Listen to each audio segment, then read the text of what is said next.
perkenalkan nama saya Muhammad Razif Rizwandi. Saya berasal dari Prodi S1 Akuntansi angkatan 2023. Perkenalkan, saya Ringga Daksa Yuda dari angkatan 23 jurusan Ilmu Ekonomi. Perkenalkan, saya Dian Nazla dari 23 Pajak B.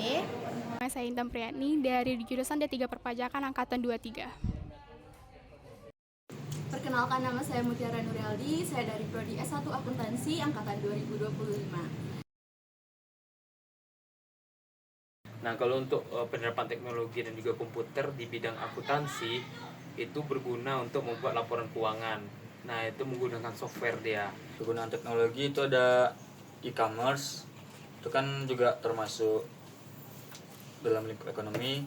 Salah satu bentuk pengaplikasian teknologi dalam bidang akuntansi yaitu membuat laporan keuangan tentunya. Salah satunya dengan teknologi bisa memudahkan kita dalam mengolah data dari perusahaan. Di bidang aku tuh memudahkan ya, kayak pelaporan pajak atau ngitung input pajak masuk atau keluar itu tuh lebih dimudahkan, kayak nggak manual lagi. Manfaatnya bisa jadi itu kayak ngolah data lebih cepat, efisiensi waktu lah. Pertama itu efisiensi waktu. Yang mana kalau kita menggunakan aplikasi kan itu kan udah tersistem semua itu. Jadi kalau kita yang awalnya manual itu bisa kayak berbulan-bulan membuatnya gitu, itu gimana gitu kan. Bagi perusahaan besar gitu kan. Nah, jadi itu tuh memudahkan kita dalam membuat laporan keuangan, efisiensi. Kami bisa mendapatkan lebih banyak informasi atau data yang bisa kami gunakan.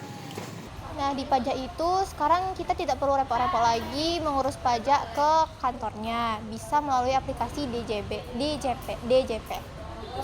Lebih hemat waktu yang pertama, habis itu bisa dilakukan di mana aja. Ekonomi masyarakat bisa meningkat, itu kemudahan akses, jadi masyarakat bisa berinvestasi, bertransaksi dengan lebih mudah lah jatuhnya. Dulu tuh menggunakan sistem pergudangan.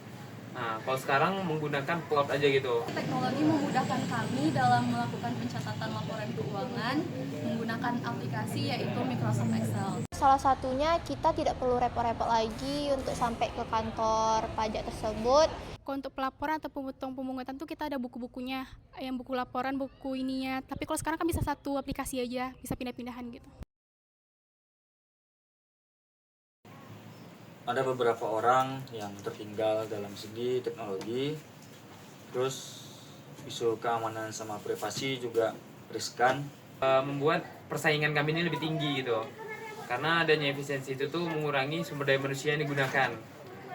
Masih terjadi error pada saat aplikasi digunakan sehingga menyulitkan kami bagian akuntansi pada saat melakukan pencatatan ataupun pencatatan yang telah dibuat sebelumnya tuh hilang. Nah, teknologi kan kadang ada error-errornya tuh. Mana tahu setelah kita membayar pajak, rupanya data-datanya tidak masuk ke pusatnya. Nah, itu tuh sangat fatal sih akibatnya. Kalau misalnya dokumen-dokumen itu udah menumpuk, bisa cepat hilang kan. Beberapa yang ada yang hilang, ada yang muncul juga, terus ada yang ketukar, itu dampak negatifnya. Sebagai alat bantu, bukan pengganti. Jadi jangan sampai ketergantungan lah sama teknologi. Aplikasi itu memang membantu, tapi bukan berarti kita tidak boleh atau kita tidak sepenuhnya menggunakan teknologi. Nah, kita tuh tetap mempelajari bagaimana cara dan juga kenapa bisa sesuatu itu diciptakan atau terbentuk. Nah, idealnya penggunaan teknologi itu dimanfaatkan secara bijak dan seperlunya aja supaya kita nggak terus ketergantungan dengan kemudahan yang diberikan oleh teknologi. Yang pertama ada pelaporan pajak online, perhitungan pajak otomatis, pemantauan pajak, dokumentasi pajak, integrasi dengan sistem lainnya.